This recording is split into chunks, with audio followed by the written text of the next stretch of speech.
Welcome back to the True Crime Guys podcast. I'm Lorne. And I'm Michael. What's up, non-party creepers? Just coming off a Party Creeper exclusive. Freeloading sons of... Lorne loves you guys the best. Yeah, we do. We just came off a Patreon exclusive last week. Right. Charlie Bronson. That was a fun one. Oh, Naked and Alone. Naked and Alone. Career prisoner. We got kind of another career prisoner this week. Yeah. Great suggestion by Angel on Twitter. I think you're the only person that suggested this, and that's the only thing I could gather. That's surprising. Gather from who you are is that your Twitter handle was Angel and then some numbers. But thank you thanks, for Angel. this fantastic suggestion. Absolutely. As soon as we looked into it, we kind of got like engulfed in it. Like, dang, this Best is a crazy... documentary I've ever seen. You think so? On true crime, There's for some sure. great docs. There's some great docs out there, but yeah, this one is... He's a hell of a storyteller. You got to give him that. Oh my God.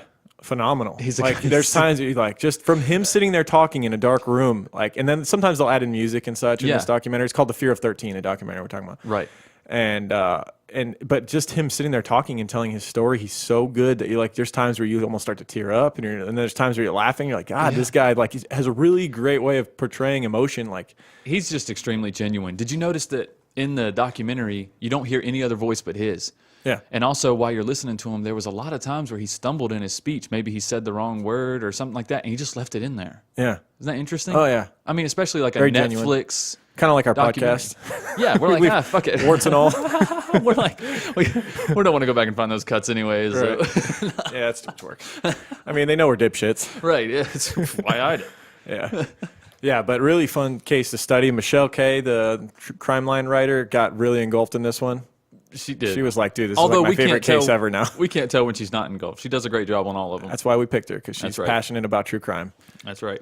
But yeah, we agree with her. This is an engulfing case, and it's uber fascinating. And I don't think we've really done a case too close to. I guess there's been a few wrongly convicted cases that we've done. But what's also fun about this case is you know almost every aspect of it. Yeah. There's not a whole lot of mystery here. Yeah. It comes to a conclusion. And Nick is extremely consistent telling his story too. Right. Extremely consistent. It's not like West Memphis 3 where it leaves you with just at least even a shimmer of doubt. Or like they still could have done it. We don't know who did it. I mean, we don't know. Yeah, we think they're wrongly convicted, but I got you a never free the know. West Memphis 3 shirt, but I don't wear it that often.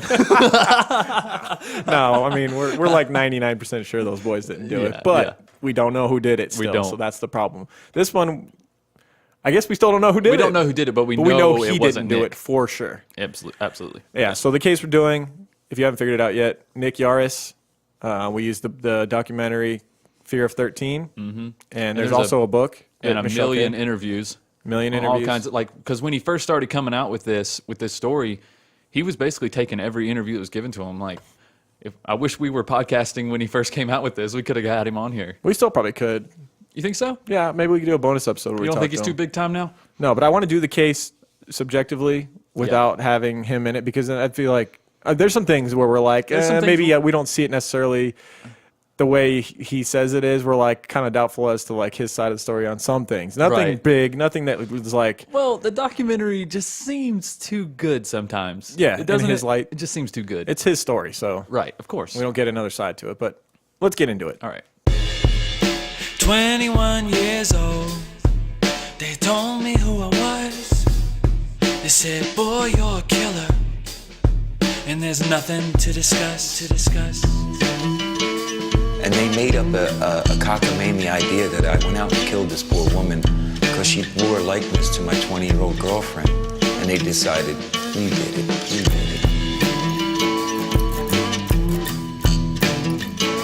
I wasn't clever enough to run, and I didn't do it. I got angry. I pushed myself in every way that I could to not be hurt by that, to somehow be a loving person, to find within myself anything good. That's all I had left. I'm already guilty. I'm already dead. I'm already guilty. At least that's what they got in their head. I'm already guilty. I'm already dead. I'm already guilty. At least that's what they got in their head. I asked them to be executed. I didn't do the crime, but I had loved myself enough that I figured, I'm not gonna die like that. I'm not gonna die like that. I'm already guilty. I'm already dead. I'm already guilty, at least that's what they got in their head. All right, so Nick Yaris, wrongly convicted, spent 22 years on death row before getting exonerated due to DNA. But what sucks is how long it took after after DNA became available. Process. And he was like, thank God, like I could finally get out of here. How long it still took. But that's just part of what makes this interesting. That's just There's the government. so much that makes this case interesting. So you want to dive into them? We kind of like talked for quite a bit and gave all of this stuff. The person that gave us the suggestion, the books, all the studying stuff that we did for it. Right. So let's dive into Nick Yaris. He was born May 17th, 1961. Shares a birthday with Bob's. I think we've had a May 17th before because I've talked about how someone shared a birthday with my dad. That's my dad's birthday. That's right. And Bob Saget's birthday. That's the only real person I cared about when I looked up. We've had somebody that shared my mom's birthday, your dad's birthday, I think my mom's and your mom's birthday. Yep. Have we had my birthday yet? Or yours? Not mine, no. I don't think like one day, I think, from mine. Okay. Yeah. Well, he grew up in Philadelphia, Pennsylvania, where he was born. His father, Michael, and his mother, Harriet, raised 6 children in a 3-bedroom home. So lower class. I mean, 3 bedrooms is really all you need. You put the boys in one, you put the girls in one, parents get one. Brady Bunch. The mini right. Brady Bunch. Bunk beds, man. They're your friend. Right. Well, actually, that's full-size Brady Bunch, right? Wasn't it 3 and 3? 3 boys, 3 girls? Yeah, I mean, supposing that it's 3 boys, 3 girls, is it? Oh, yeah, we got the siblings right here. Dang, Michelle, you delivered again. Go ahead, I didn't see any of this shit. Let's hear the siblings. Go for it. Older siblings, Nettie, I'm guessing is a girl. Anna Marie, Mabel. That's a girl. So there's 3 girls.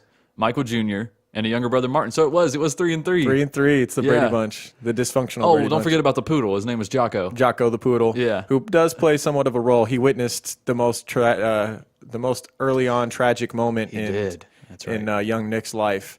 In 1968, at the age of 7, Nick was excused from school one day to attend a dentist appointment. The appointment was in the morning, but his mother allowed him to stay home for the rest of the day. My mom used to do cool stuff like that. You ever get did your parents ever pick you up randomly from school just for the hell of it? I remember one time my skateboard had gotten run over by a car and I was just crushed and devastated. And the next day at school, my mom just randomly came and picked me up, like, Lauren, your mom's here, you got to go. Yeah. And I'm like, I wonder what happened. And then she's like, come on, we're going to get you a skateboard. I was like, I still remember it. It's fucking epic. That is awesome. Yep. But when you think about what happened with Nick, really maybe later he would have wished his mother would have just sent him back to school. Right. Because it was like he explained it as this. One of his favorite things as a childhood, one of his fondest memories was sitting on the patio of his parents' house when it was raining. They had this kind of like metal sheeted or plastic patio cover thing, and the rain would hit it, and the sound of that, he just loved sitting on the patio when it rained. Of course, I'm with you on that, dude. I think everybody likes that, unless you live in Seattle and it happens every day and you just get sick of it. But in Vegas, when it rains, we're fucking doing rain dances and shit outside. We're like, fuck yeah. I know. But on this day, it was raining and stuff, and then him and his dog Jocko sat out there, and then they decided to go for a walk through the woods. Yeah. And on this walk with Jocko through the woods, he came across an older teenage boy that he knew from the neighborhood to be a bully, and he was really afraid of this kid. And of course, he runs into him in the woods alone with his dog Jocko, and the kid's smoking a cigarette. And he even described how he looked, like he wore a white T-shirt with a rolled up sleeve with a pack of cigarettes and a very stereotypical blue jeans and boots. Right. And when he came across the kid, he immediately said, what the hell are you doing out here, or something to that effect, and called him over, forced him to smoke a cigarette, which made him immediately sick, made him Nick lightheaded, sick, and lightheaded. And as he took that drag and started coughing, this teenage kid hit him in the face with a rock that he had in his other hand, knocking him down. And he kind of is in a daze from being struck in the head, and he feels himself being rolled over and ends up being raped by this kid. And he remembered all the stuff that this kid said to him. Who It was very is this kid, man? Right? What kind of 17 years old? Yeah, and he said, you better not tell anybody about this, or I'm killing your dog and I'm killing your family, and threatened him, and told him that he's not. He said, I'm not gay, but he used a more derogatory term. Yeah. And you better not say anything like that, and then ran off. And so he's forced to now go home. He's been beaten in the face. His eyes are swollen shut, and his mom sees him return home. And the kid told him to tell his family that he was pushing a shopping cart and fell over it, right? Yeah, something like that. Something to do with a shopping cart and falling. And why would you think that? Like that sounds. of all things, right? Yeah. It's almost random enough to believe it because it's like, how could you come up with that? I guess so. It was almost like the dude had it planned, though. I think he had the whole thing planned. I think he knew that kids come out in those woods and played, and yeah, I think he was just waiting for them. Yeah. And so he was forced at this young age, he was 9 when this happened, to live with this. To live with this lie. Like, he told his parents to lie. He saw that they believed He was it. 7, by the way. 7. Yeah. And so when he told the lie that he was told to tell by the kid, and he saw that his parents believed it, it kind of like something changed in him. And that's not, you can't also skip over the fact that he had suffered some trauma, some brain trauma from being struck with these rocks in the face. It happened. He'd done this multiple times, not just the one time. He'd struck him a few times because he started to come to at one point. And he struck him again with the rock. Yeah, Nick was no slouch to getting hit in the head. Yeah. He got hit in the head quite a bit. Well, this is where it started, though, right? Yeah, yeah. And on this incident, the curvature of his eyes were altered. He suffered brain damage, and he was unable to see words correctly after this. He also later suffered from a condition called aphasia, which affects the frontal lobe area of the brain and causes problems with speech processing and reasoning. And so later on, into his early adulthood, he always had problems reading and writing, and it's in large part due to this. And it sent him down a different path after lying to his parents, seeing that they believed the lie, having all the built-up anger from having to carry this burden of knowing what had happened to him but not being able to tell anyone about it. You can't do anything about it. Made him, you're 7 years old. This Yeah. guy's got 10 years on you, at least. Yeah. What are you going to do? Yeah. And he's holding this in, and he's getting angry, and in order to cover the pain, he began drinking at the age of 10, and he said, like in the documentary, that this is the one thing that numbed him to the pain, and this is a common thing for addicts, is they've suffered some sort of trauma in the past. Yeah. And alcohol or drugs is the one thing that makes them forget about it and feel like they have power. But Nick also made it seem like drinking at the age of 10 wasn't as crazy for that area that he grew up in. He said it was readily accessible at every family get together, at every dinner. There was always alcohol. Mm-hmm. And the kids were unsupervised. I mean, it's the 60s, right? Yeah. I mean, it's a different time. Yeah. Kids are out doing what they want to do. They're out playing in the woods. They're snatching a bottle of Jack Daniels and taking it to the creek or whatever they're doing. Right. Yeah, so he's drinking at age 10, and by 14 he was doing drugs.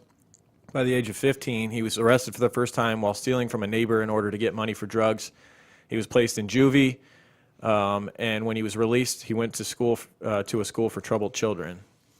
That same year, Nick and his friend Eddie stole a car for fun, and this would become a common occurrence. He would be known for stealing cars after this. Yeah. Well, because of the positive reinforcement that they were receiving for stealing the cars. Right. He brought it to like a GTA version of a garage.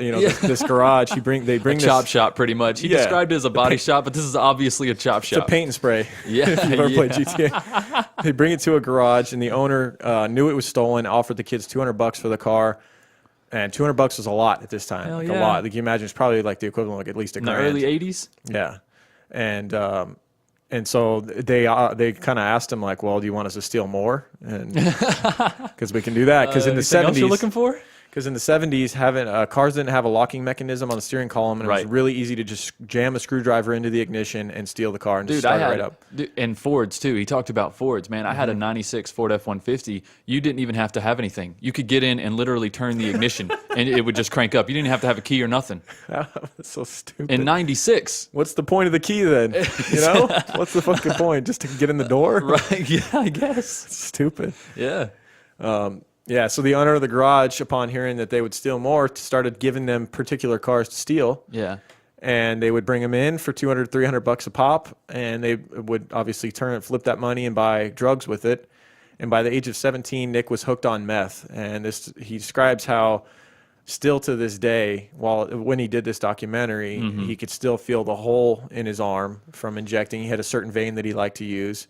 And he can still taste what did he say, methanol or something? Ethanol. Yeah. Ethanol. Yeah. He could still taste it to this day. Like, that's how strong the emotions are. The way he described it, man, I see how people can get addicted to it. Yeah. The way he described it, it said, must be good. He said he felt like once it started to kick in, he looked in the mirror and he literally saw somebody else. Like he saw somebody. Nicky. He saw the Nicky that he wanted to be. Yeah, he says doing meth would bring out the other Nicky, was his words. Which is the opposite of like psychedelics. Because psychedelics, I feel like make you, they call it like ego loss. So it's like you feel the opposite. You know what I'm saying? Like when you're not connected to everyone else sees as you, like the LORNE. It's not. I'm just a being. You're just a being, yeah. Because your ego is completely stripped, absolved, because you feel a little bit uncomfortable in where you're at. Yeah. But you apparently see the bigger meth picture. is the opposite. Yeah.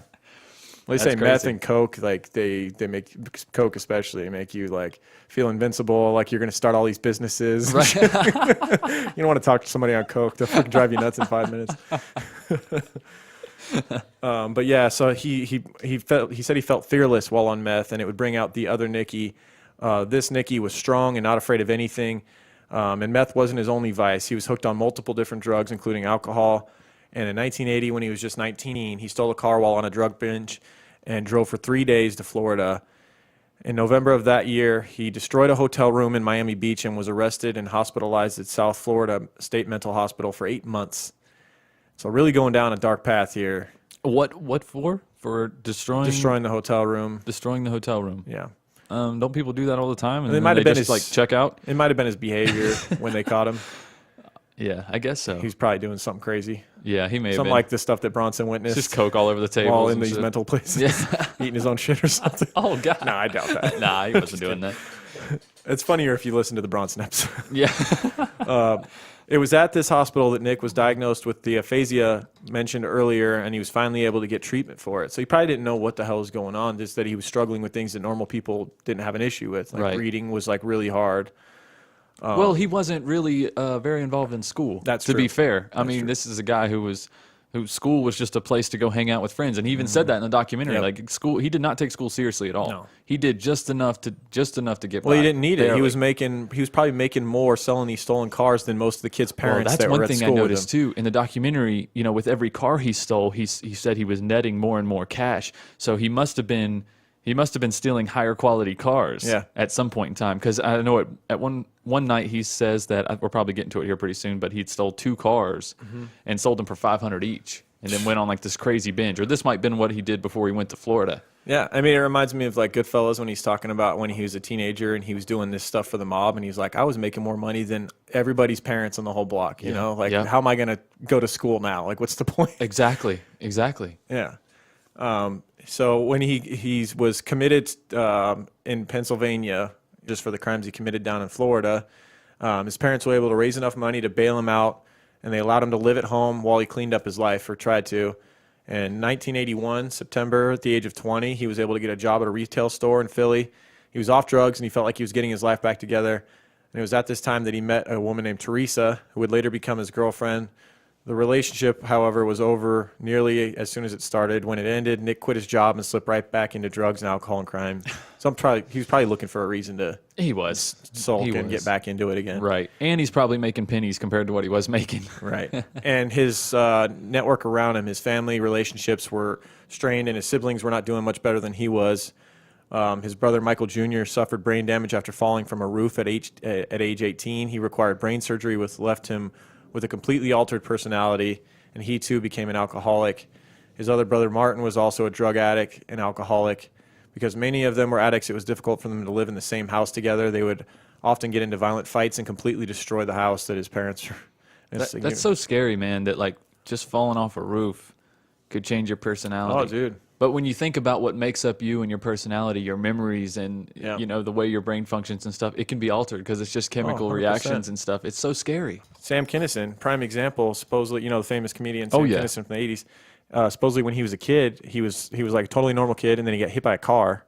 That explains a lot. I don't know if we've ever talked about this on the show. We might have brought it up in passing, as much as we talk about brain damage and how it changes your personality. I don't think we've talked about Sam Kinison. I think I would remember that. But his brother later wrote a book, I think it's called My Brother Sam, and he talked about how he got hit by a car, and then he was totally different, impulsive, and that's what led him to become a comedian. He was not going to work a 9 to 5 or anything like that. Yeah. And it's what led to what everybody loves, the famous comedian, like screaming on stage. Do you think it was just like the near-death experience, and he was like always, and he was No, always funny? I think our brains are touchy. I think a little, you know. Man, makes me almost want to get hit by something, you know? It can go one of two ways, though. You can That's either end true. up strangling someone, or you might be just really funny. What do you think the odds are? I don't know. I always talk about how my kid hits his head all the time. He's funny as fuck. Yeah, but you're laughing at him. I don't think that's... No, he's trying to make me laugh. He's got a future in Jackass, I think. Yeah, maybe. Too stupid to die. Right. Where were we? Oh, yeah, we were talking about his family and his home life and how all of his brothers made it real hard to live because they were all addicts and Right. crazy. He would only basically return home to shower and grab clean clothes after a while, and he couldn't stay there. He was essentially homeless for most of 1981, and on December 4th, 1981, he was stopped by the police as he was high and driving a stolen vehicle. This time he tried to run, but they caught up with him and beat him so severely that he needed 200 stitches in his lip and mouth where he was hit with a club. I mean, Wow. that sucks, but he ran, right? I mean, but it is a stolen car, so it's like, I kind of see what happened. Philly in the 70s, you got to Right? expect if you run, you're getting beat down. You're going to get your ass beat out here. Right. And then you're going to get a cheesesteak and forget all about it. How'd your lip feel? Can you eat the steak, the Philly? Right. His parents bailed him out again, but only because they saw how badly he was beaten by the officers. He stayed at home for a while he recovered, but it wasn't long enough. And before long, he was out stealing cars again to pay for drugs. Yeah. Just 2 weeks after his latest arrest, he had stolen another car and was driving high on meth. Suddenly, he saw the lights of a police cruiser in his rearview mirror. He got pulled over, and he was in a state of panic. Obviously, he had just been gone through this and gotten beaten so bad. He had 200 Exactly. stitches on it. That's a lot of stitches on your face. That is. His front window was down, and the Officer Wright, was speaking to him. He talked about this in the documentary, this one, man, and it's like intense. This is He's like, crazy. he was so fucking high that he didn't realize the radio was on still, and he's like, I can't hear the officer, and he's like, oh yeah, my He's like, music's what's going on. on? He was unable to comprehend what was happening between the meth, the fear, and the adrenaline. He was totally frozen, and when the officer proceeded to open the car door to put his hand on Nick's shoulder, the instinct was to get out of the car, but the officer took this as a sign of rebellion. There was a struggle that ensued. Here's my thing. Why did the officer touch him right away? Yeah, but I mean, we don't really know what happened. Unless he was because- trying to wake him up. He could have been like, hey, because Yeah, that's the way very possible. The way he described it is He was Nick frozen. was very dazed. Whether he Yeah. was awake or asleep at the time, he was very dazed. Yes. So maybe the officer was just trying to make sure he was all right. Yeah. And Nick took it as a sign of aggression. Ultimately, only these two know what happened that night, and maybe their memory is even skewed because it's been so long. Right. But Yeah, we know how obviously- memories are. We've and talked obviously- about that. Yeah, It's- Nick was high, and he says himself he was in a state of confusion. So Right. we did all we know is that a struggle ensued. What we have on record is that Officer Wright pinned Nick against the side of the car with his arm against Nick's throat. Reacting instinctively, Nick said that he swatted his arm away. The officer then went for his baton, and Nick had obviously just been through what a baton can do to you. Right. So Nick grabbed the baton out of the officer's hand. Officer Wright was furious and reached for his gun. Again, reacting instinctively, Nick tried to grab the gun, which is a really bad idea. Very bad idea. He grabbed the wrist of the officer and found himself into a fight for control of the gun, which officers keep the gun ready to go. Like one is in the chamber, so any Right. jerk on the gun or the trigger is bound to have a gun discharge. So Absolutely. the gun went off into the ground. The gun went off and it was shot into the ground. Nick immediately gave up, screaming, "Okay, okay." The officer was not having any of it. He pushed his Not at gun this point. into Nick's chin and shoved him into the back of the cruiser. The officer then got on the radio and began yelling, "Shots fired, officer assist, shots fired, officer assist," multiple times. This is crazy because Nick's already in the back seat. Yeah, it sounds as though this is still ongoing seems- the way he said it. Right. And the situation is done. Like it's Yeah. de-escalated. Yeah. We're good. Nick found himself sitting. Well, I get there's adrenaline. The cop just had a there gun is. fired right next to his head, and Right. and like he's scared. And supposedly the gun like grazed his hand. Right? There's like a. Well, that was what was presented in court later. Was There's a scratch on his hand. a scratch that was supposedly from the gun, from the bullet. Right? like 2 centimeters long. It's like Yeah. a tiny little scratch. I mean, you could have got that anywhere, yeah. but I'm Nick sure it got from here though. Nick found himself sitting completely stunned in the back of the cruiser, wondering what had just happened. When the backup officers arrived at the scene, Officer Wright told him his version of the events, in which Nick attempted to murder him, but was heroically wrestled. The gun was heroically wrestled from Nick's hand, and it was discharged near his face. He was brought to the local police station, where he went into immediate withdrawals from the drugs. After about 16 hours of sleep, he awoke to find out that he was being charged with kidnapping of a police officer, attempted murder of a police officer, reckless endangerment, possession of a firearm, robbery, resisting arrest, and possession of a stolen vehicle. Man, but 16 hours of sleep sounds good, though, huh? But it's a little sobering when you wake up and realize, yeah, your life's over, bro. Yeah. Because his attorney was one who was telling this, and he's like, "You realize how serious this is? Like, if you're found guilty of these, he had no clue. If you're found guilty of these charges, you're facing life. That's how serious this is." Because of the serious nature of this, Nick was immediately sent to solitary confinement. When he arrived in his cell, he saw a newspaper clipping that had been left behind, and this is where the story takes a turn. And this is the biggest mistake he ever made in his life. It wasn't fighting with the cop. You know, it wasn't even stealing cars. It wasn't doing drugs. It wasn't stealing cars. It was none of that. It was this moment, this sobering moment when he found out that he may be facing life for what he had just done. He went back to his cell. There was a newspaper there, and he makes a decision to interject himself in the story. He sees in the newspaper the story of a woman who had been raped and murdered. Her name was Linda Mae Craig. She had recently been kidnapped from a mall parking lot, raped and murdered. Her body was then dumped behind a church, half buried in snow. Her body was discovered shortly after that by two young children who stumbled upon what they believed was a mannequin. There were footprints leading directly up to the mannequin, or what they thought was a mannequin, as well as scattered bloody footprints in opposite direction. One of the kids had kicked the head of, because thinking it was a mannequin, to get the snow off of the face, at which point they realized that it was a dead woman, and they ran and told their parents, who called the police. Nick began thinking that if he had some useful information, he said that he was drawn to this article in the newspaper. Like, he just couldn't stop staring at the woman's face. Like it was fate or something that was there. Because he talked about how it was on the third page of the paper and the first two pages were missing. He seemed to believe in fate a lot. Because, like, remember when he had all these stories of being in his cell and the perfect song would play at this moment. And it would like, and he thought it was like the song was supposed to play and the lyrics meant something in his life. But we also have to take into account that Nick is an amazing storyteller. Okay, he's dramatic a little bit. He's a little bit dramatic. Yeah. He began thinking that if he had useful information about this huge murder case, that he could trade this for a lower bail and that he could get out. And once he was able to get out on bail, he figured he would just skip town, get the hell out. At this time, you could literally just get on a plane without any identification or anything. Oh, yeah. Absolutely. Yeah, in the 80s. He began concocting the story. He would tell officers, he'd tell him that it was his old drug buddy, Jimmy, who had murdered Linda Mae Craig. Nick wasn't a fan of Jimmy after an incident in 1979 where Nick had bragged about some coins that he had found to Jimmy in a stolen vehicle. The coins were worth quite a bit of money, so Jimmy and his buddies bashed Nick in the head, wrapped him up in a car. This is a crazy story. This is crazy. So crazy. He's bragging to this dude, Jimmy, about Why do these criminals coins. do that? Right? You're all criminals. Like, put trust in know each what other. you would have done Right. if you would have knew where something valuable is. Like, don't tell somebody else. Yeah, you trust Jimmy, huh? You're going to tell him about these coins you got? Guess Jimmy Fast Fingers over here. Guess what Jimmy did? Him and his boys bashed Nick in the head, rolled him up in a carpet in the house. Yeah, stole his coins, they were in. Of course. Tied up the carpet, threw him in the back of the car, stole his coins. They drove him out to a parking lot, dumped him, and before they left, they used a .22 caliber pistol and shot into where they thought his head was in the carpet. They missed by just 2 inches. Yeah. They drove off thinking Nick was dead. And with a .22, I mean, they're lucky it even penetrated the fucking Seriously. rug. And like, what are the chances are, even if they hit him in the head, he probably still would have lived from that. Right. Fortunately for Nick, a man who had just gotten off work had found him wiggling around in the carpet trying to get out. He untied the ropes that were wrapped around the carpet, and Nick was finally free. 2 years later, after he heard from a friend that Jimmy had died from a drug overdose, so he sees the guy that he knew was friends with Jimmy. Right. And he goes, "Where's your buddy Jimmy?" He's, if anything, trying to get revenge for what Jimmy had done to him. And that's when the guy tells him that Jimmy had died from a drug overdose. The guys that he was with didn't want to risk getting arrested if they took Jimmy to the hospital. So as criminals do, like But they also cover for each other too. Yeah. Like this situation. They let him die, dumped his body, and stole all of his drugs rather than take him to the hospital. Right.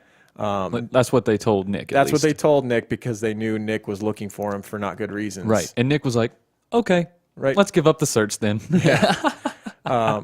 Now, fast forward back to him sitting in this cell awaiting trial for all of these charges and trying to come up with a plan on how he can get out of it. He thinks, oh, Jimmy, I'll pin it on Jimmy. He's dead. The cops don't know Jimmy's dead. Right. I'll say that basically his story that he was going to concoct was that he had learned from the murder from the newspaper article and that he would tell them that Jimmy had confided to him that he had killed someone, but Nick thought he was just making it up to seem tough. Then he saw in the newspaper the woman, and he connected the dots. Like, Jimmy did do it. Look, this is the person he was talking about. Yeah. And he thought that this story, the police would, because of these details he was able to provide, that they would believe him. Right. He would get a lower bail, and he'd get out and skip town. So wait, what the details that he provided were probably nothing more that was than what was in the newspaper, right? Right. And then they didn't realize that the newspaper was in his cell. Like, did nobody make that connection? You know what I'm saying? Like, nobody when they went and picked him up, they didn't see the newspaper laying open on the story, or maybe they did, but they still had no reason not to believe his story at first. They needed to look into it. This is a big murder case. They were like, "Ooh, maybe we can solve this shit." You know how it gets competitive. Yeah, but I think it's kind of convenient, ignorant to just take his word on it when he's only telling you information that is in the newspaper. Like, they had to have seen the story in the newspaper. But what do they do? Are they going to not follow up on it and look for this Jimmy guy?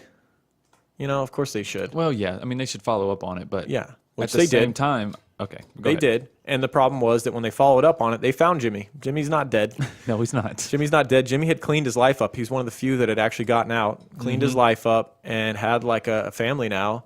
And he had an alibi for the night that that woman was killed, like a good, solid alibi. Yeah. And the police come back, and they tell Nick it didn't work out. They say, Nick, and now we're wondering why you interjected yourself into this, and we're thinking maybe you're the guy who did this. Yeah. And then Nick kind of like doesn't fight it a whole lot at this point. You don't think so? I don't think he fights it enough. Well, he's probably thinking, like, how could they prove that I did this? The famous mistake right. the West Memphis 3 boys did, where they were like, they got no proof that I did it. Proof. They can't convict me. Yeah, they can. Yeah, they can. And they will. And they did. Yeah.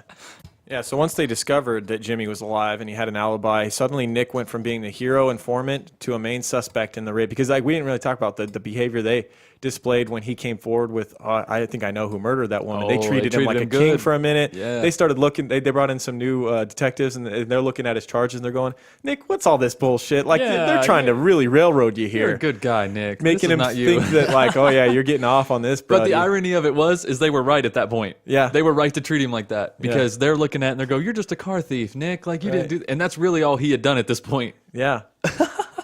That's what's so crazy about it. Yeah, and so he went from hero informant to main suspect in the rape and murder of a woman he claims he had never seen before in his life. Despite his efforts to convince them that he had made up the story in order to get reduced bail, they didn't believe him for a second. They believed that because he was able to provide them with information that he must be involved. But like we said, the information he had provided was just from the newspaper article that anybody could have done. And people interject themselves all the time. And to be fair, a lot of criminals, a lot of the perpetrators do interject themselves as well. So, I mean, it's... Yeah. A lot of people just interject themselves into things. And, well, like Jody Arias. Yeah. Prime example of interjecting yourself as much as you possibly can. Yep. And you're there thinking, this is a way that I can look innocent, but yeah. She was involved in the case, though. She knew the person, whereas Nick doesn't know this woman at all. So it's just, there's no reason to interject yourself. Right. Well, he had a reason, but it just backfired on him. According to Nick, he had gotten all of his information from the newspaper, and the rest was just guesswork. The officers were not convinced. They tried for hours to break Nick to get him to confess. They used every trick in the book, including saying that they knew he had just broken up with Teresa, and he was obviously so distraught and angry that he looked for someone who looked just like her to rape and murder. What? Yeah, that makes a lot of sense, right? Every time you go through a breakup, you got to go find a woman to kill and rape. Like, really? That's some great reasoning. One officer even went as far as to say that he'd had sex with Teresa just to see how Nick would respond. Jesus just to try and get under his skin. That's pretty fucked up. Of course, these didn't work. He never confessed because he didn't do it. Right. While in prison awaiting trial for the attempted murder of Officer Wright, he was charged with the murder and rape of Linda Mae Craig with nothing but nothing. Nothing but really, speculation. Nothing. Not even circumstantial evidence. There's no evidence at all. It's just zero. A theory, I would say, more so than anything. Because the officers felt that he had tried to pull one over on them, he was sent back to solitary confinement as punishment, where he was verbally and physically abused by guards as well as other inmates who would throw dirty mop water and piss on him. Now you got to think his treatment's going to change too, because he's now known as a murderer and rapist as well. Once he's charged with that and sent back to jail, like, they don't care if you're convicted of that or not. Right. For you're under charges for beating up a cop or whatever, like trying to kill a cop. If anything, the guys in prison might like celebrate you. Yeah. But you rape and kill a woman, now we're talking different here. Yeah. He got so desperate to escape that he attempted suicide by hanging himself from the radiator at the top of his cell using a sheet. A few minutes into his attempt, a guard found him and cut him down. Man, this story could have been a lot different, huh? Yeah. Well, we wouldn't be talking about it. We never would have known he was innocent later on. No. In April 1982, for the trial and kidnapping and attempted murder of Officer Wright, the trial began. At this point, Nick had already been charged with the murder of Linda May, so the media was all over this case for the attempted murder of an officer. Now, when Officer Wright testified, he gave the same story that he'd given to the police that arrived for backup, the version in which Nick attacked him without any provocation, and he heroically wrestled the gun out of Nick's hand. He also stated that Nick attempted to kidnap him, and that when Nick grabbed his gun, he used it to beat the officer in the head multiple times. I don't know why he added this part. He should not have added this part. That was his story's undoing. Yeah. He provided a photo of his hand with a 2.5 centimeter scratch on it, which was used as proof that his story was legitimate. However, Nick's lawyer, in a brilliant move, grabbed the photo of Officer Wright's scratched hand, walked up to him, and he said, "Is it your testimony that Nicholas Yaris punched you in the face 3 times, breaking your eyeglasses? He then took his pistol as he held the pistol up and then hit you in the face twice with a 7-pound metal object, and you didn't photograph your face? Why didn't you photograph your face?" The officer then turned to the jury and said, "I'm a good-looking man. I didn't want the jury to see my face all scratched up. I don't have to show that." It was at this point the jury suddenly realized Officer Wright's story was a complete lie, or at least an exaggeration of what had happened. Right. And deliberation was very quick. The jury came back with a verdict, not guilty on all charges. The prosecutor, Barry Gross, later shouted to the jury, "You just let a murderer go." The jury foreman stood up and said, "We didn't try that case. We tried this case, and this case was a joke." Good for them. Yeah. Good for them. The That's problem how every is- case should be handled. The problem is they're looking at it, the prosecution, the DA, they're looking at this and they're going, well, we still got a murder trial coming up. Yeah. And they're now have more motivation to get him Right. for that murder. And God, you just think, man, had Nick not done that one stupid thing of looking at that newspaper article and interjecting himself into that, he'd be free right here. He'd be free and clear. He would. However, if you hear later on, something we'll talk about, he feels as though that ultimately saved his life because he couldn't have gone back into the streets. He would have ended up dead. Yeah, you're right. You're and right. if he ended Without up- the time in solitary confinement, without the It time changed him. to conform his personality to what he needed to be, Yeah. to To find himself. Yeah, exactly. He needed the years and years of solitary confinement to find Yeah, himself. you're right. He gets out right here, he ends up dead probably. Yeah, or in Gen Pop in prison where he Yep. would end up dead as well. Right. But being on death row later, which it's kind of a spoiler. So, yeah, we should have been feeling the relief, but relief was anything from that because Nick realized the moment that he got off on that he was still facing the murder trial of Linda May. He was innocent on all charges related to Officer Wright, yet he was still in prison for the rape and murder of a woman he had never seen. The next week, prosecutor Barry Gross took over Nick's murder case and began seeking the death penalty. And you have to think Like Lauren said earlier, they're on it right now. the prosecutor sought the death penalty out of spite and they're not anger for the fucking fact around that he now. got off on beating the police officer. Because Nick had been found not guilty on all charges related to Officer Wright, the judge, the officers, the prosecution were all made out to look like idiots. The fact that Barry Gross was seeking the death penalty was no coincidence. The trial for the rape and murder of Linda May Craig began on June 1982. Nick had just turned 21. 21. He's facing the death penalty if he's convicted. He knew deep down that there was no way he could be found innocent of these charges related to Linda. He knew that Barry Gross would not be embarrassed again, and neither would the judge, who just so happened to be the same judge that was overseeing the case of Officer Wright. He knew his fate was sealed. One of the first things the judge said while addressing the jury was that he shared the worries about the upcoming 4th of July holiday weekend, but that they shouldn't and they certainly wouldn't miss out on celebrations due to their obligations as jury. Essentially, he was making sure they knew it was okay to rush through the deliberations.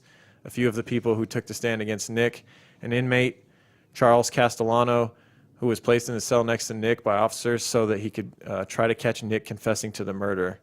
Yeah, that was so. And then They're they just made him trying to lie about railroad it him. anyways. Yeah, they're just trying to railroad him as much as they can. And we know a judge can really There- affect Didn't this the way happen a in trial West goes. Memphis 3? What do you mean? Didn't they bring in a prisoner and put Oh, him yeah. in with Damien Yep. and then said Damien confessed to him? Well, the dude came forward because he had nothing to lose. That's right. But we speculate. And he was known as a liar, that kid. We speculate, though, that he was maybe Oh, yeah. pushed in that direction a yeah. little bit. Yeah. Yep, they'll do dirty tactics to get somebody convicted that they don't like, for sure. Though Nick never actually confessed to anything, Catalino would go on to claim that Nick confessed to him that he was afraid the alibi he set up would crumble and the witness would be caught in a lie, that he was sure that his blood had been found on the victim, that he had gotten his mother, his father, his sister, all to lie about where he'd been on the night of the murder. This blood thing was crucial, though. This blood thing. That lie that the fact that he included that Nick was sure that his blood was found on the victim. Which was a blatant lie. There's no way Nick ever said that. No way. No fucking way he said that. Because we know later on crucial. that his blood was not at the scene. Right. We know this. A female coworker of Linda who claimed to had seen Nick at the mall numerous times, including a few days after the crime, she testified that he talked to her and asked her if she'd known the victim had been raped. A detective who interviewed Nick regarding the murder even provided notes that he claimed he had recorded himself after the interview, which were then transcribed by a secretary. Mm-hmm. They're just making up all kinds of shit to really confuse the jury and make him look guilty. Yeah, they really are. In Pennsylvania, recording a interrogation without permission of the subject is illegal. The officer claimed to have made all of these recordings after the interview. However, the transcriptionist always records each thing dictated, including background noises. Included in the transcripts were notes of background noises, descriptions of cries, such as quiet sob or nervous laugh. If there were background noises from Nick included in the transcript, how could there have been recorded after the interview? Yeah, that's a good point. Nick pointed this out, but the concerns were completely ignored. The next person who took the stand was the victim's husband, which Nick was not expecting. During the testimony, he was asked to view the photos of his family and wife. The photos were displayed on a large... This is dirty pool right here. Dirty. They put up pictures, happy pictures of the family with the husband on the stand. They're just trying to affect the emotions of the jurors as much as possible. Turned away from Nick and never looked back. Yeah, because they went from these happy photos of her and the family and her husband right into the photos of her autopsy with her cut open, the stab and you markings, see that, and now you're thinking clear. about these children without a mother. You're thinking about this father, without his husband without a wife, and it's just it makes it so real. Yep, right there. It's like somebody has to pay for this. Mm-hmm. This shook the jurors, but not as much as the final photo, which showed Linda's body half covered in snow, tiny footprints leading up to the body, and scattered bloody footprints left by the two children who found her as they ran away in terror. Deliberations began at a local restaurant. So they're deciding this dude whether he'll get get convicted of these and possibly get the death penalty over some lunch. Yeah, which Nick found to be pretty. Yeah, pretty disgusting. He didn't care for that very much. Right. He talked about that for a minute on the documentary. Yeah, the judge felt they should be inconvenienced as little as possible, so he decided they should all be allowed to eat while they deliberated, so as to not get caught up in the holiday traffic on their way home that evening. So we don't want to hold you up as we decide whether this guy gets the chair or not. Right. Yeah. Soon the jury returned from their deliberation meal. The foreman was asked of the verdict. She stood and read, guilty of the charge of murder in the first degree, guilty of rape. And with that, at the age of 21, Nick was the second youngest prisoner sentenced to die in Pennsylvania that year. Oh, we also didn't bring up, when I was talking about the blood earlier, his blood type matched the blood type on the scene. That's what I was talking about. He was in the same blood group as the exactly. perpetrator. But I mean, there's only so many blood types. Right. Like, this is very loose, but if you have the testimony from the other prisoner saying Nick knows his blood was on there, and then the blood actually matched his type. Yeah. You see what I mean? Like, that's really lining up dominoes there for people. Yep. He served his time at Huntington Prison, which was known for its brutal violence. Yeah, this prison was like condemned by the United Nations or something, condemned this prison for its tactics. Like, oh, really? Yeah. Okay. Upon his arrival, he was savagely beaten by the officer in charge of death row, as well as a few guards. They would beat the men in the butt and legs in order to do maximum damage without breaking any bones. This meant the inmates were far less likely to need or receive medical care. Nick witnessed 11 suicides in his time at Huntington and endured multiple savage beatings for things as petty as talking out loud in his cell. This place was strange in that, when you picture prisons, when you've seen these shows about prisons and people walk through, it's just loud, right? Everybody's screaming and doing all kinds of shit. Yeah. This place was known, they would basically threaten every inmate. If they made a noise in their cell, other than like a cough or like flushing the toilet, they were not allowed to talk. If they made any noise, they would basically, the officers would rush the cell and beat the shit out of them. It's part of their punishment to be quiet. The silent treatment. Yeah. It's like everybody here was in solitary, even though you could see other cells and stuff. How eerie. That is eerie. Eerie. I mean, I think at first you'd be like, well, I guess I prefer this, but then it would probably wear on you, just the silence every day. And not being able to talk to anybody. Right. Nick's attorney, Sam Stretton, was able to continue representing Nick for his appeals. Money had run dry, and Nick didn't expect Sam to work for free, so he was unable. Right. A court-appointed attorney was provided for Nick. His name was John Bullen. On the first day they met, before Nick could say a word, Joe told him that he had 3 important things to say. 1, it was a waste of time for Nick to try and convince Joe that he was innocent. Joe reviewed the case files and believed Nick was guilty. That's good when your defense attorney says that's the first thing he says to you. Perfect. 2, he was a high-ranking official in the Army Reserves. He had always been a supporter of the death penalty, and his only concern was that Nick's execution be carried out within the confines of the law. And 3, he had been appointed by Judge Robert Kelly, the judge presiding over Linda Mae Craig trial, and he made it clear that he deeply respected the judge, and he was only there because he had to be. So that's the guy now defending you. Fantastic. Moving forward, and your hopes are set on this guy getting you out, and he just told you 3 things that, I don't care to ever get you out of here. I believe you did it, and the judge who presided over your conviction is the guy who put me here, so fuck you. Damn, he needed Saul Goodman right about now. Right. Better call Saul. In 1983, Joe filed an appeal on Nick's behalf, surprisingly, was taken seriously. In March 1984, Nick was granted a hearing to determine why such a large portion of files related to Linda Mae's murder had gone missing, and this kept happening. Stuff kept just disappearing. A lot of shit disappeared. It That was would like help him. It was like what? Right after it's tried, it's like throw it away. Just fucking. He's locked destroy away. it. He's going to get killed. Who Right. cares? The hearing brought attention to the fact that the evidence had gone missing and had been withheld. Nick didn't expect anything to come of this, but he felt that he at least had to give a chance to prove his innocence at some point. Every effort was taken by him to find a way to prove that he didn't rape or murder Linda Mae Craig, including allowing a psychiatrist to examine him in order to prove he had mental impairments, which would effectively delay his death sentence. Before the examination could take place, Nick's life would take another dramatic turn. On February 15th, 1985, Nick was being taken to Delaware County Jail for the court hearing regarding his appeal. He was being driven by 2 officers, and they decided to stop to get gas and use the bathroom. He describes this in the documentary, and he's saying, like, these 2 cops were real cool to him. Like, for once, like, usually he's getting treated terribly all the time, and, like, these 2 officers were, like, telling him what was going on with the Eagles and, like, all this stuff that just kind of catching him up on what's going on in the real world. And it's dark, and it's the coldest night Philly's had that year, right? Right. That's what he said. Or Pennsylvania, whatever town they're in Pennsylvania, Delaware County. And they stopped to get gas and use the bathroom, and all 3 men get out of the car. They were walking faster than normal to get to the bathroom because of how cold it was. Right. Unknown to Nick, one of the officers had walked back to the cruiser, leaving Nick with just 1 officer to attend him.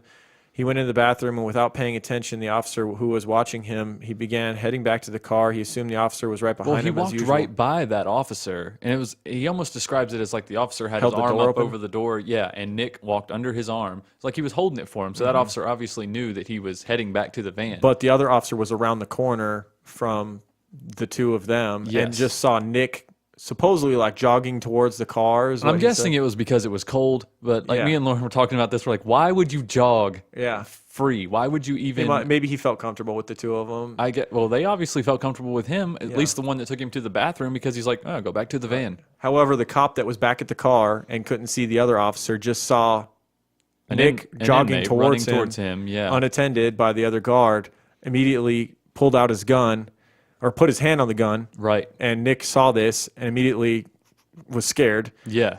Turned and ran. At this point, the officer drew his gun, fired 2 shots, both of which missed him. As he was running, Nick fell down in an embankment, which left his hands scratched up with multiple injuries to his legs and feet. You also have to keep in mind it's the coldest night Pennsylvania's had that year. So this is what we talked about.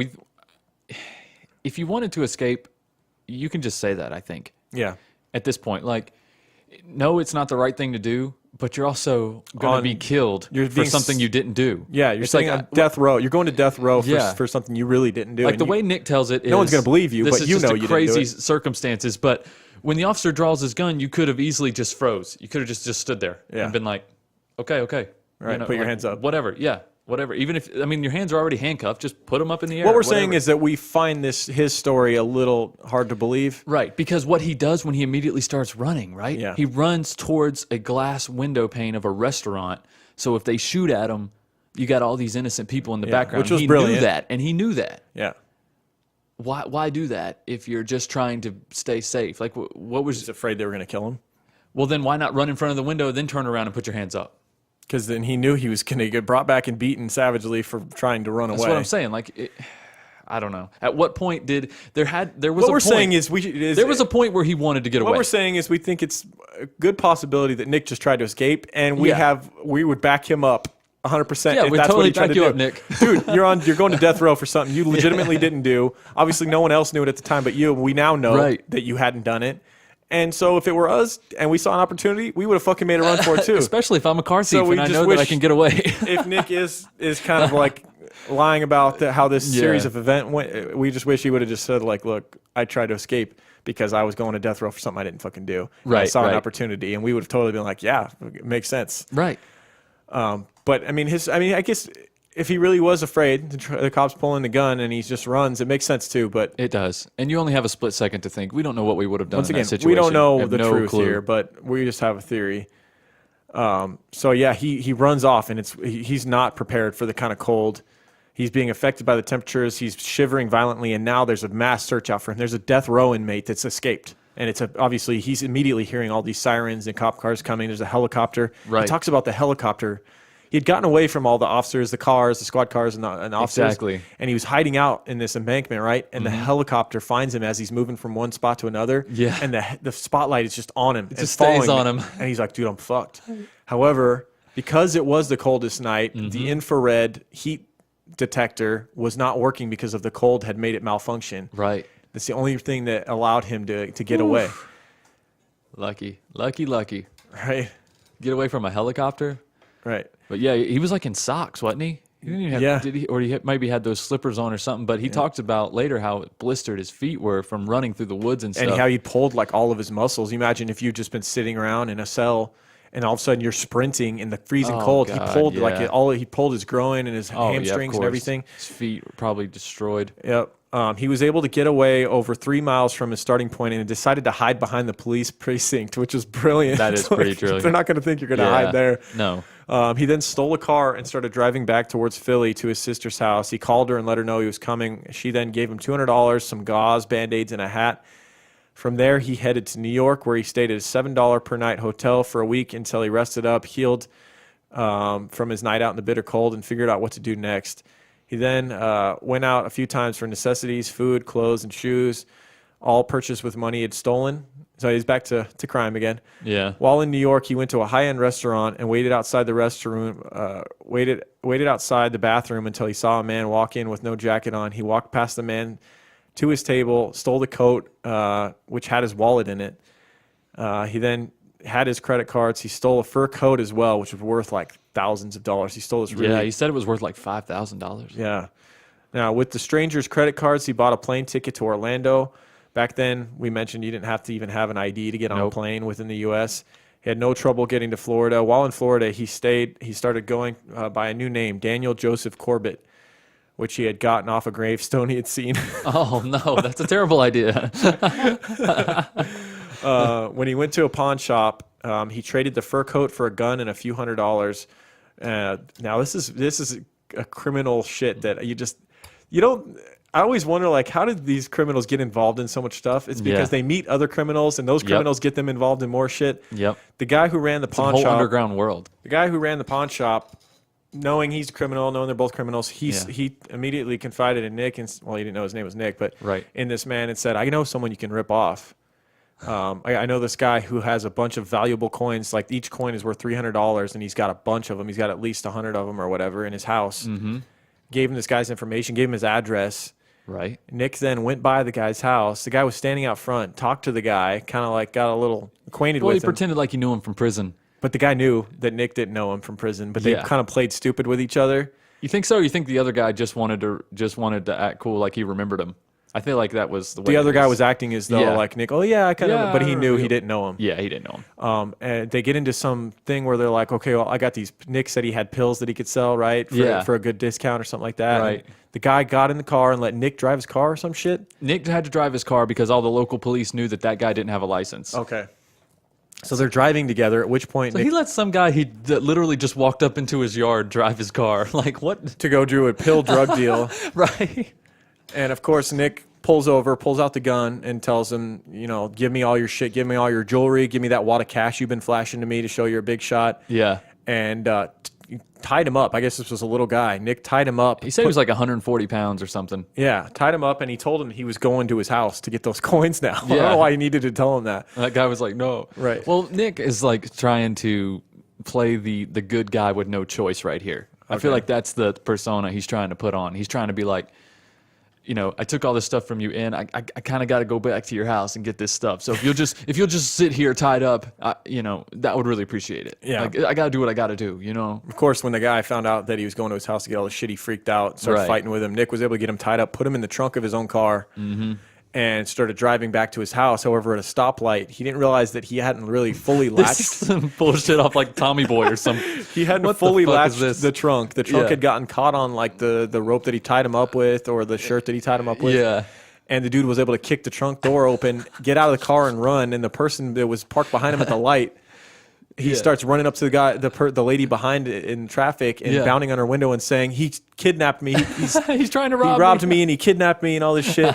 At which point Nick guns it, burns out through the freaking intersection. And just drives all night from there, don't he? He don't ever go back. Never goes to the dude's house. Well, he's in actually good shape right now. He's got a car. He's got all that dude's money. He's got a weapon. He's got jewelry that he could pawn. He's got jewelry. He's actually in good shape for an escaped criminal. Yeah. However, so he runs off from that, and a short time later, he was found sleeping in his stolen vehicle by a police officer. He awoke to the police officer tapping on his window. They asked if he had heard a disturbance. They were out searching for some woman had been heard screaming, and they were out searching for what was going on. And so Nick's obviously a little relieved. He's like, okay, they're not here for me. So he starts just trying to talk to the officer, and and another officer walks to the other side of the car, and looking in the passenger window, and sees a gun sticking out from under his blanket, and tells the other officer, hey, we got a gun here. They then put him under arrest. He was immediately arrested under his new name that he got off the gravestone, and booked at Volusia County Jail on $5,000 bail. Rather than trying to get bail, he realized that he could have posted the bail, gotten the money from somebody. He could have posted bail and gotten out of there. However, it must have been just like him thinking, like, what am I going to do though? Like they're gonna. I think he said he was in the jail and he saw like they had TVs and he saw like the hunt for. He realized he wasn't free. He realized he was never going to be free until he'd settled what had gone on with the murder. And so he called his dad and said that he didn't want to run anymore. He told his dad to call the FBI and let him know where he was and to come get him. After all, he was on the FBI's top 10 most wanted list, so he wouldn't be hard to walk around. He wouldn't be able to walk around for very long before someone saw him. Dude, all over the country, there was people who had seen that show, seen his face. It was a matter of time. Yeah, he wasn't going to be able to leave the country at all. Nick was required to serve time in Florida for the crimes he committed there, including a robbery of a drug dealer and gun possession. So they found out that he had robbed the drug dealer. For this, he was given an additional 35 years. That's intense. I mean, it didn't matter. He was already on death row, and he was sentenced to die, right? Yeah. I mean, it's not like he was getting out. Now, while in Florida, though, before getting transferred back to Pennsylvania to go back on death row, in Stark Prison in Florida, he became acquainted with someone that you guys may recognize. One of the cellmates, well, not cellmates, but someone in the cell next to him that he could actually speak through the vents. Yes. Turned out to be Ted Bundy, and they had some interactions, and they were not friendly with each other. No. Ted was in like cell 1. I think he's in 2. Yeah, and there was another guy named Frog on the other side, right? Yeah. And so he could talk to Frog and he could talk to Ted, but he was warned by everyone in Stark Prison about Theodore, who turned out to be Ted Bundy, about how he was a know-it-all and he was a baby killer and all this stuff. He took some lawyer classes. Ted was very cocky, obviously, and he tried to give Nick advice in the library one day, and Nick said, because Ted was telling him he could just stay in Florida and serve out his time there. Yeah. And Nick said, I'm kind of eager to get back to Pennsylvania, actually. I don't really like hanging out with... And he said, in certain terms, he basically insulted Ted, saying that... Well, we have a quote. Okay, say it. He says, I'm not like you. I don't get my rocks off murdering little girls while thinking I'm killing my bad mommy, who was mean to me. Which is amazing. And That's pretty amazing. Supposedly set Ted into a rage in which he spit on Nick and tried to get through the barrier that was dividing them in the library while they were studying law or whatever. And so that's just what Ted would have done. This all happened in 4 weeks while he was at Stark Prison. And in 1986, 4 weeks after he was brought to prison in Florida, he moved back to death row at Huntington, and this was a warm welcome for him. He couldn't wait to get back there, even though he knew when he got back he was going to take a beating because he had escaped those guys, back in that prison. Yeah, he made them look stupid. Yeah. As long as his cell was clean and he got up for head count, he was able to read, watch TV. After he got back, he got beat real bad, and then they put him in his cell, and but he grew to really grow as a person while on death row in Pennsylvania. I think at this point he started to accept it, and he thought, my only life ambition now is to better myself and to show them, what a great person that they killed when that time comes. He wanted to be able to say something profound, something intelligent, something, that stuck with people. He decided, and that was his goal. I heard an interview with him on another podcast, actually, and one thing he said was that at a certain point, he realized that he was going to be killed. Mm-hmm. That day was going to come, and he was going to be executed. And he said that his life's mission became to learn to read and write well enough that he could write his final statement really eloquently. He wanted it to make perfect sense, and he wanted to be able to read it without stumbling before he was executed. That was like his life's mission. And so during this time on death row, he got a dictionary, and he did the 10 times rule with every word in the dictionary. Oh my God. He would read it 10 I hated doing times, that in school. write it down 10 times, and then he would use it in 10 different sentences, something along that matter, and then you would never forget the word was the... Yeah. And he did that with every word in the dictionary, and he became very eloquent in his speech. To this day, this dude can use words, and that's where the name for the documentary came from, was a word he had used in conversation during the documentary. I don't think they had a name for it yet, and then he used the word Triskaidekaphobia, which is the fear of the number 13. He just kind of described all the words that he was learning and how he could describe to you what Triskaidekaphobia is. Which is like an episode of Sesame Street. The word of the day. It's the irrational fear of the number 13. Most people with Triskaidekaphobia have an immersive and ongoing phobia and fear of the number 13. The premise of phobia or fear of the number 13 is usually challenging to explain, but in some cases, its causes are linked to panic-related experience or genetic conditions. So he uses that number, and the people who made the documentary loved it, and I think ran with it and named the documentary. It is more enticing. It's a great name. It's got some mystery to it. I don't get what the deal is. Like, if you just watch the documentary and you don't know this, you're going to be like, what? But once you've watched it, you go, this is a guy who couldn't hardly read or write, and now he's been on death row for so long and taught himself all this stuff to the point where he can use Triskaidekaphobia in just a regular conversation and then fully know how to spell it, know how to explain to you what it is, and use it in a sentence along with every other word in the fucking dictionary. Yeah. And so it's like, that's pretty impressive. Cool. That's impressive. But I expected it to have more relation to what was going on. Right. That's all. In 1987, Nick received an unexpected visit from a woman named Pam and her friend Jackie. Pam led the Western Pennsylvania abolitionist movement in 1987, and she was dedicated to helping death row prisoners fight for better conditions. And we talked about how this prison he was in was known for its poor treatment of inmates. Right. When he met with them, Nick was more interested in having a meaningful human interaction rather than complaining about jail conditions. He was the only one. They brought in all these inmates. I think they chose like 10 inmates, and he was the only one who didn't complain about the conditions and rather just wanted to have a conversation. Yep. After hearing his story and seeing his calm demeanor despite the situation he was in, Jackie's interest peaked, and she ended up coming back for a visit multiple times. That next week, she came alone and had a meeting with him, and driving over 200 miles one way every time she came to visit him, from Pennsylvania out to this county where the prison was. I think she lived in Pittsburgh. Pittsburgh, yeah. Yeah. Over the course of the numerous visits, Nick realized that they were beginning to fall in love, but he didn't want Jackie to know this because he knew he had no chance of ever getting out. He didn't want her to have to give up so much of her life knowing they could never actually be together. So he's not one of those inmates that immediately wanted her to marry him and like drag her down with him, Right. He also didn't want to tell her that he was innocent because he knew there was nothing more that could be done for him and that he didn't want to waste her time. And in February of 1988, Nick received a newspaper. There's a lot. His life changes with newspaper articles, this guy. Well, what else can you see? I mean, it's not like you're signing on to the internet here. It's always newspapers. He reads a newspaper article about advancements made in DNA testing. He knew that this was the moment it was finally available for him to prove his innocence.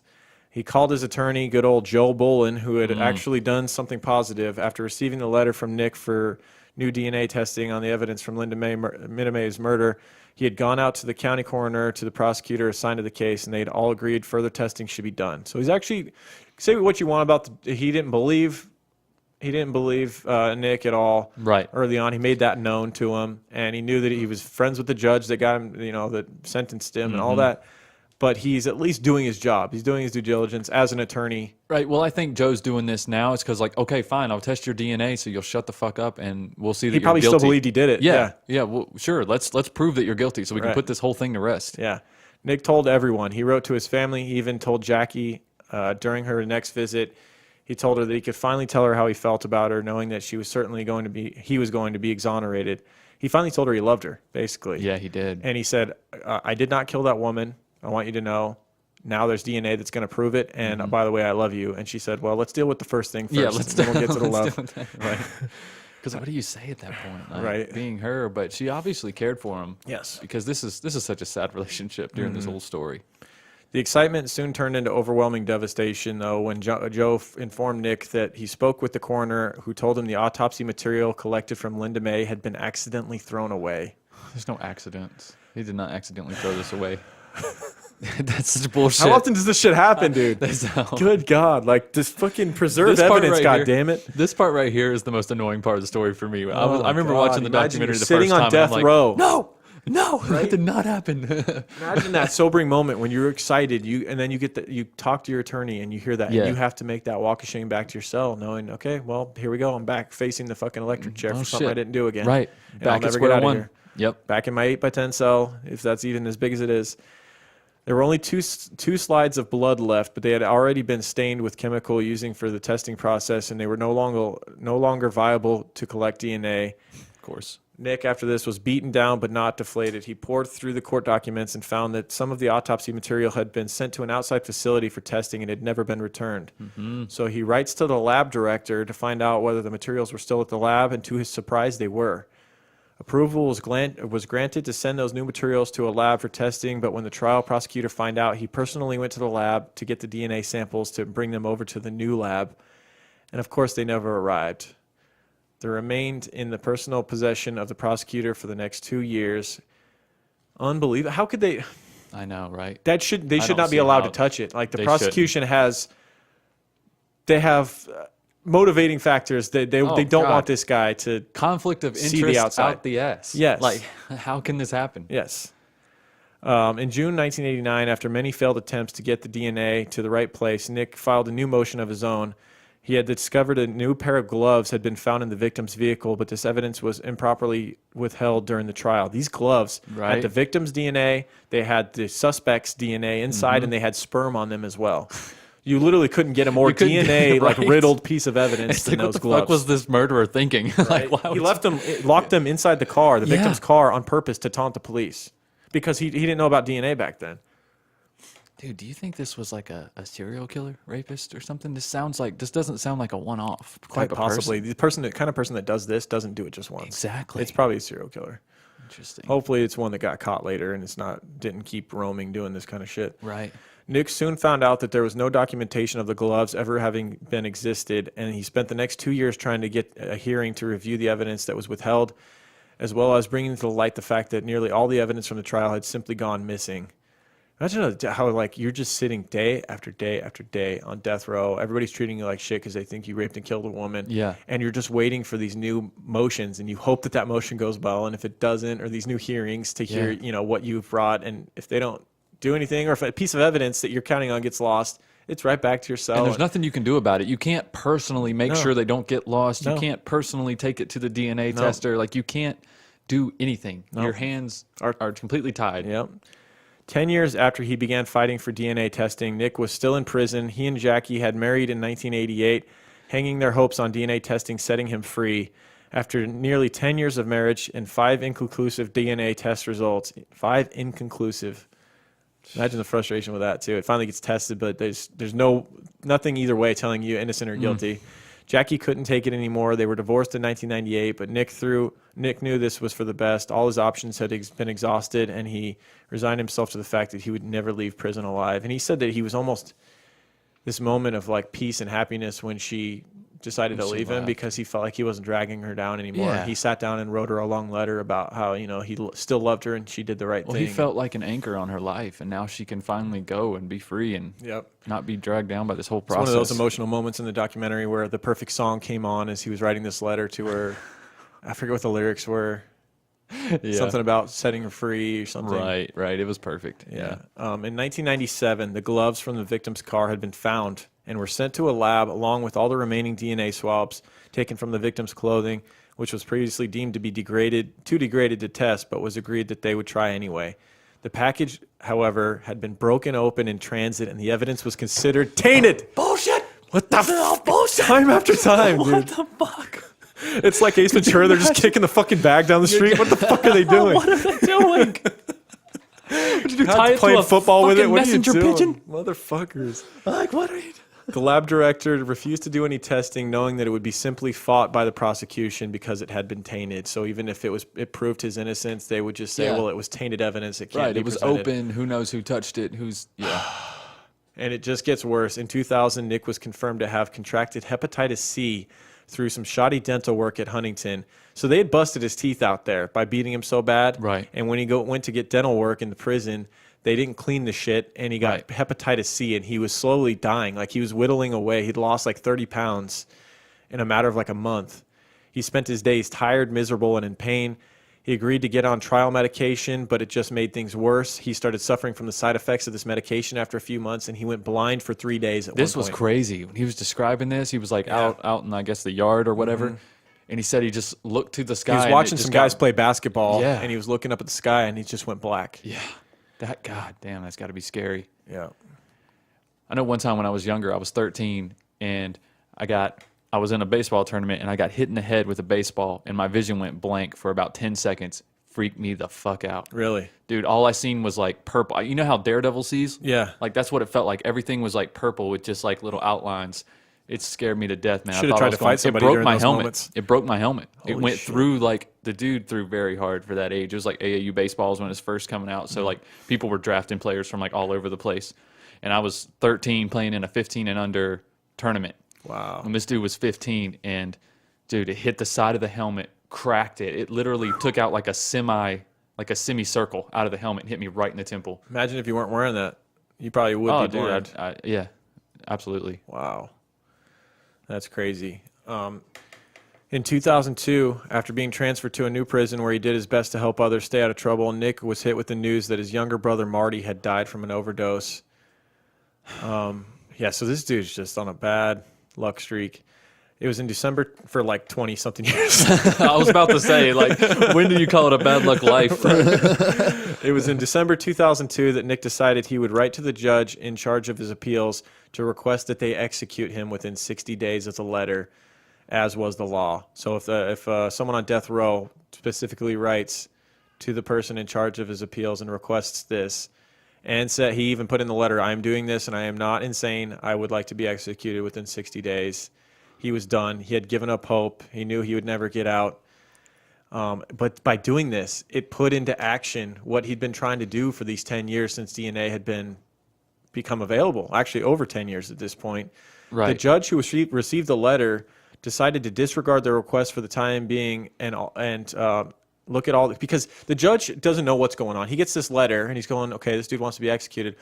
And when he looks into the other, all the other files on this inmate, he sees that for the last 12 years or so, he's been petitioning to get DNA evidence tested. Right. And he's going, okay, so all of a sudden this guy, he's been trying all this time to prove he's innocent, and all of a sudden he wants to be killed? Finally, we broke his spirit. Now let's free him. Right. He's learned his lesson. Right. No, he's just confused. He's going, well, why is he giving up all of a sudden? So he decides, you know what? We're not going to kill him within 60 days. We're not going to kill this guy until we get all of this DNA that's left tested. And so that was what... You don't think Nick was playing a little reverse psychology? You know what? Just kill me. No, we're going to set you free, you ungrateful bastard. Right? They never give him what he wants no, ever. Even exactly. He can't even die. Right. Poor Nick. So on January 24th, 2003, Nick was brought out of his cell to be transferred to another prison where he would be held while awaiting a federal court hearing. The DNA that the judge had ordered to be tested came back. It belonged to an unknown male and an unknown female, not Nick Yaris. He was finally proven innocent. The prosecution argued that because the gloves had never been entered into evidence, they should not be allowed now. Are you fucking kidding me? Gloves that had the victim's blood, right? The perpetrator's semen. Like, how does this not be allowed? How are they now? not in the fucking trial to begin with? That's what I'm wondering. That's the biggest piece of evidence in my mind. Oh my God. You know what? I was just thinking throughout this whole time. Nick didn't even try on the gloves. Right? He must have quit. The glove does not fit. Right. We'll get around to OJ someday. Yeah. The judge found this ridiculous and ordered one final test using all remaining DNA from the gloves and the victim's clothing, which would be settled in the matter once and for all. Did you hear about how the clothing got found? Wasn't it in his mom's possession? No, Nick's mother, after the trial... no, they tried to give it to her. Yeah, so the trial found him guilty of murdering her. And on the way out, the mother was like handed the bag of the woman's clothes. Right. Why? And she's like, "What am I going to do with this? I don't." And she was like, really like disgusted, like, "I don't want to touch this woman's bloody clothes that was killed." Yeah. And so she gives it to the janitor at the time and goes, "Here, like." And so years and years later, she remembered this and went to the janitor at the courtroom and said, "Do you remember those clothes that bag of evidence that I gave you?" And he's like, "I do." And he's like, "Come here." And he took her to this fucking room where the bag of clothes. I don't know how this shit worked. I'm like blown away by this. One claim to fame. I've been waiting for someone to return. I have them here behind the mops. Come here. He grabs them, blows off the dust. It's like, what the fuck kind of dog and pony show courtroom are you guys running here? Unbelievable. This is dude's a life just handing out evidence as souvenirs. Right. We got some bloody clothing over here. Who wants a piece? Yeah, so the judge ordered that all this stuff be tested once and for all. The only problem would be the degraded material. In an effort to avoid the possibility of not having enough DNA, they pulled all of the samples that had been destroyed in transit, even the stuff that had been destroyed in transit years earlier. Nick was informed that if the DNA on the gloves matched the DNA found on the victim's underwear, he would be given a new trial. If it was inconclusive, he would have to continue his appeals.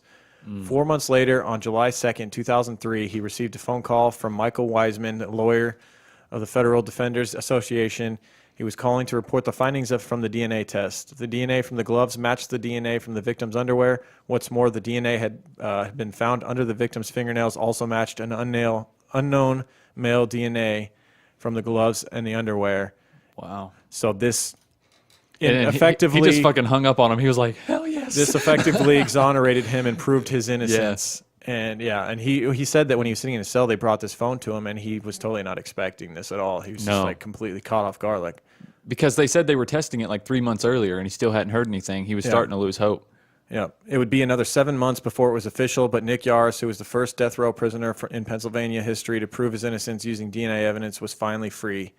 Damn. He said that they brought him to take, like, the guard came in and got him and took him for a shower, and he just finally, he's like, I hadn't cried all this time, and I just let loose in the shower. The guard found him crying, and he knew that, like, as a prisoner, you don't want to be found crying in your cell, like, regardless if it's happy or sad tears. Yeah. So he threw him in the shower. He's like, cry in here. That's pretty cool. That's pretty cool. But, of course, this guard probably had done some shitty stuff to him and probably had a lot of making up to do. And now that they found out that he was innocent, the guards were still worried about it, though. Yeah. Because they moved him to the psych ward. Yeah. They moved him to the H block. Because someone who'd been in that environment for that long, they thought would have some after effects, and they couldn't handle the real world. You just got exonerated. Why would you go and murder a prison guard? Right. Like, that's so stupid. They were worried he was going to be so angry that they had kept him in there for that long, and now he's proven innocent. He's going to attack and kill. Like, are you kidding me? No, I'm out of here. He's going to want to hug all those guards like, fuck you, I'm out of here. Later. A hug, a fuck you, and a pat on the back. I'm out. Yeah, so we hope you guys enjoyed this case. Nick Yaris continues to, I mean, he's done a lot of press. He wrote a book. He did this film that was really didn't it win awards for like film festivals and stuff like that? It should have. This documentary is phenomenal. It is really definitely good, watch The Fear of 13. You can watch it on YouTube. It's a piece of art, really. It's really good. Looking up the original. You can watch it on Netflix. You can watch it on Netflix? Yes. Oh fuck! I should have it's just on done Netflix. That. Yeah, I figured it wouldn't be on there. You can watch it on YouTube. I was zoomed in too much with Japanese subtitles. Yeah, but you know what's crazy? Michelle, she got so deep in this, she actually went as far as to message Nick Yaris on Facebook, telling him he's very approachable. He is. He's very approachable. After telling him why, this is a quote from her. After telling him why I was asking, without naming the specific podcast, she didn't want it to seem like she was trying to like get press for us or trying to, any like that. She posed the question: if you could share one bit of advice with everyone listening, not just kids who are going down a bad path, but an everyday Joe Schmo dealing with the grinding pressure of life, what would it be? Nick Yaris responded to our crime line writer, Michelle K, right away. Kind of jealous. Within 30 minutes, he responded. He said, he simply said, "My one message is being kind makes you stronger than anything." And I was watching a video blog that he had started after he had moved to the UK. He moved to a year after he was released. He moved to the UK. He fell in love with England and moved there and lived there for many years. And I think in like 2014, you know what too though, I think he just wanted to get as far from Philadelphia as possible. Yes, that's what he said.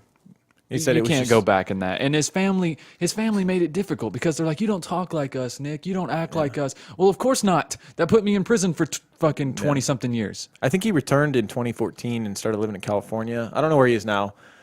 But yeah, it's a crazy story. And it's cool that he finally got out. And he one of his biggest messages was love. Like, as long as you have... And kindness. That was a promise he made to his mother, too. Yeah. She told him, no matter where you are, no matter what situation you are, if you continue to love other people and be nice, right, that you've won, no matter what people do to you. And also, he realized in this situation, if he doesn't come out a loving and kind person, this is all bullshit. This is all for nothing. Everybody's going to say, see, you are a criminal. Yeah. You always will be.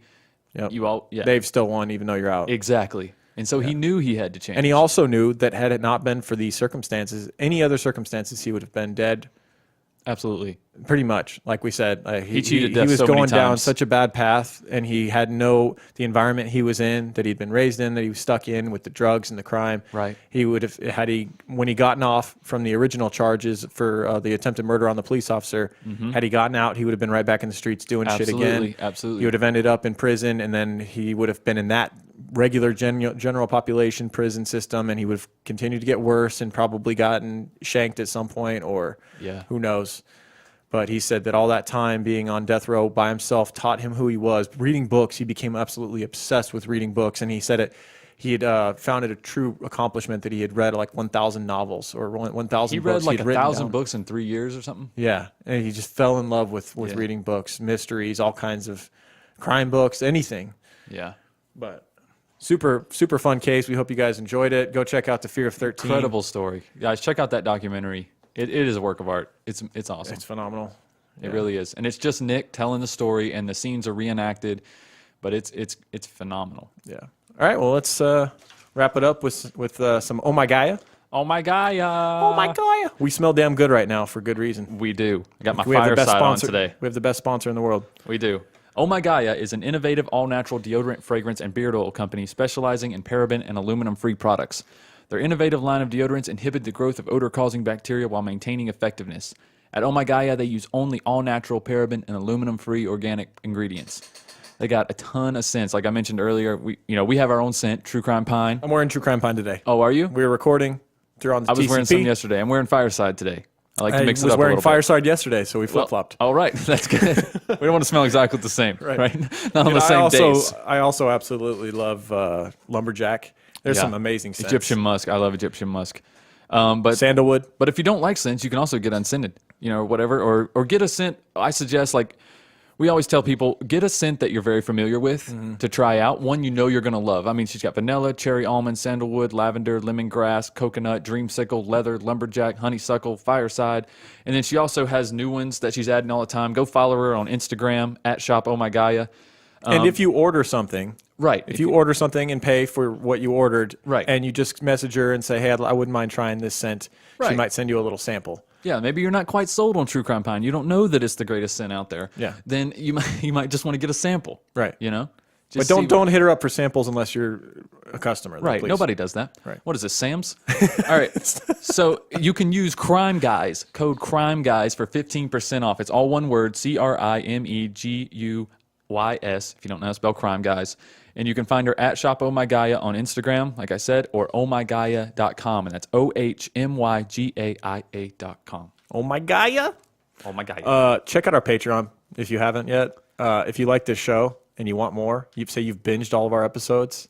Yeah, well, you haven't binged them all. I gotta have more. Because there's 15 episodes on there. Let me wet your whistle here. Patreon.com/truecrimeguys. $2 a month. Pledge $2 a month gets you a shitload of stuff. 16 episodes, premium episodes, many of which are over 3 hours long. Right. And they're on the big hitters like Ted Bundy, John Wayne Gacy. We've done different stuff like Ruby Ridge, Tookie Williams. We just did the Britain's most dangerous prisoner. Right. Charles Bronson. We've done so much crazy shit. We did the West Memphis 3. Oh, yeah, that's right. We did Jonestown, Jim Jones. That was my favorite. One of our favorite episodes. That was my favorite ever, period. Far. It was over 3 hours long. Michael's intro was unbelievable. He also puts the intros for episodes on Patreon to where you can download them as ringtones and such, right? Right, yeah. They're just, it's just the intro itself cut out of the episode, so you don't have to. Because I know some people were messaging me and being like, "Hey, I cut this out of the episode." And I'm like, "Oh, damn! Out of 3 hours, like, sucks you have to download." Oh, also, we got to definitely thank Esther from Once Upon a Crime. Yes, there's a conversation. You may know her awesome podcast. We just had a conversation with her last week and posted it as a bonus episode. We talked to her for over an hour. Yeah, that's also available on Patreon. It's just us shooting the shit. There's no agenda. We're just being ourselves, talking about true crime, talking about killers, talking about psychology. Yep. Just cannibalism. A lot of fun stuff. Cannibalism, that was fun. Yeah. Yeah, so patreon.com/truecrimeguys, $2 a month or $5 a month gets you the gold Creep Van stick. You can be an elite company. Right. Those things go like hotcakes, dude. And $10 a month, hit us up. We'll have a Skype conversation. We'll holler at you. We'll cut it up, throw it on Patreon if you want. If not, we'll just talk at you. And you get into the drawing. So we just gave away a backpack once a month. Once a month, if you're a patron, of any level, you get thrown into the drawing for to win something from our store. Kelsey just won the one for August. Congratulations. Yep. Yeah, and I got one too. I bought one. I'm curious to see what it's going to look like. All of that and more on Patreon. And let's get to our sticker donors. I want to thank you, you guys who have ordered stickers. We have currently three varieties available, and if you send us a few bucks, most likely I'll just send you all three. We got more than that. We got that's what I have. I have the I'm a Creeper. Yeah. I have the original Creep Van, and then I have our Galaxy. You got Let's Go Do Cold Shit? No. You're out of those? Oh, you know what? I do, but it's a bigger envelope, and I don't send those out very often. If you want the cult shit one, let me know specifically, because it's a completely different size envelope, and it's kind of a pain in the ass. Right. But I will send it if you ask for it. We didn't think about that when we got them. We're like, damn it. I'll send it if you ask, specifically for the cult shit sticker. Right. The people that have ordered since our last episode, I want to thank Nicole in San Diego, Kimberly in Georgia, Morgan in Tennessee, Nicole in Ireland, Christine in Wisconsin, Alexandra in Texas, Jonathan in Finland, and John in Kentucky. We got quite a scope. What a spread of people ordering. Not bad at all. And if you're out of the U.S., maybe just an extra buck for the 3 stamps that I got to put on there. If you donate $2 and you live outside the U.S., that doesn't help us. I'm just letting you know. We're still going to send you a sticker because we're not those guys, but it doesn't help the show. If you want some stickers, go to truecrimeguys.com. There's a little tab at the top that says stickers. There's a link for our PayPal. Just donate a few bucks and make sure you attach your address. Someone that just donated this morning, Chris, I know your last name, but I'm not going to say it. If you're a guy named Chris and you just donated $4 for some stickers, send us an email with your address. It wasn't attached on the PayPal. We don't have your address. We need to have that to send it to you. So if you're listening, Chris, send us an email with your last name, because I know it. And nobody's going to try and cheat me here. None of you other Chris's. Chris, send us an email with your address and your last name so I know it's you. Sharp. And I will get some stickers out to you. It's not that Chris. I know where that Chris lives. Yeah, we definitely do. Let's get to some reviews. iTunes and Stitcher. Oh yeah, we got another one from Canada from CL Melee, 5 stars, and another one in the USA by Naughty Nitwit. We really appreciate that, guys. Thank y'all. And for those of you who just went and clicked 5 stars, we got quite a few of those. We want to thank all of you guys. If you don't want to review, that's fine. We just shout out the ones that write reviews, though, because we don't know, obviously. Right. But if you just want to go click 5 stars, that helps the show. It really does. And they're getting up there, those reviews. That's pretty awesome. We'd love to get to 1,000 reviews. Yeah. That'd be amazing. And on Stitcher, we've been neglecting them for a while. We got some new Stitcher reviews. I want to thank MLEEAZ, Maliaz, nice, Austin C., Happy Taco, and TC Victoria. I want to thank you guys for your Stitcher reviews. True Crime Victoria. If you listen on Stitcher, we haven't forgotten about y'all. Thank y'all. Cool. Is that it? Catch us on Facebook, Twitter, Instagram, at True Crime Guys on everything. And I'm working on a new website, which it'll be the same address. It'll still be truecrimeguys.com, but be on the lookout for that. That should be fun. Oh, and check out our store.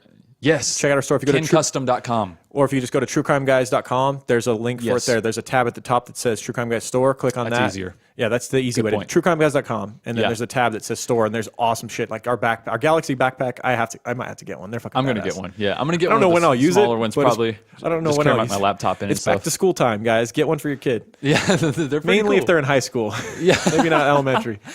Wait, didn't that family in Australia? Yeah. Aren't they? Their kids are like in middle school. Yeah. That's perfect for them. Oh, there's kids clothes on there too now.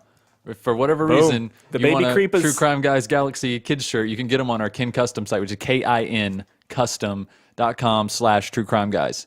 There you go. Or like Lauren said, go on truecrimeguys.com, click the link at the top. And we still have the Redbubble store too. Yep. If you guys are into that, we're going to leave that up there. It doesn't hurt us anything. Right. So it's all Get your good. creep of gear. Get your creep of gear. Get your creep of gear here. All right, guys. Well, thanks for hanging out with us. We hope you enjoyed this episode. We will see you next week for another new one. Free one. Freebies for the free Lotus. That's right. Another Ann Rule book. Ooh, yeah. There's a little hint. Yep. We've done a lot of Ann Rule books, so if you do a process of elimination, you might be able to figure it out. Yeah, maybe. I don't know. She's got a bunch out there. She does. And we'll have to hear more about a detective's biceps, but it'll be worth it. See you guys next week. Keep creeping. Keep creeping, guys. True crime guys, in the desert we like a mirage. It's okay if you clicked on us cause you thought we was True Crime Garage. Now we ain't mad at you, sit down, let us talk at you. I'm talking to the creeper army, we out here making murder, get murder, get murder. True crime guys, in the desert we like a mirage. It's okay if you clicked on us cause you thought we was True Crime Garage. Now we ain't mad at you, sit down, let us talk at you. I'm talking to the creeper army, we out here making murder charming.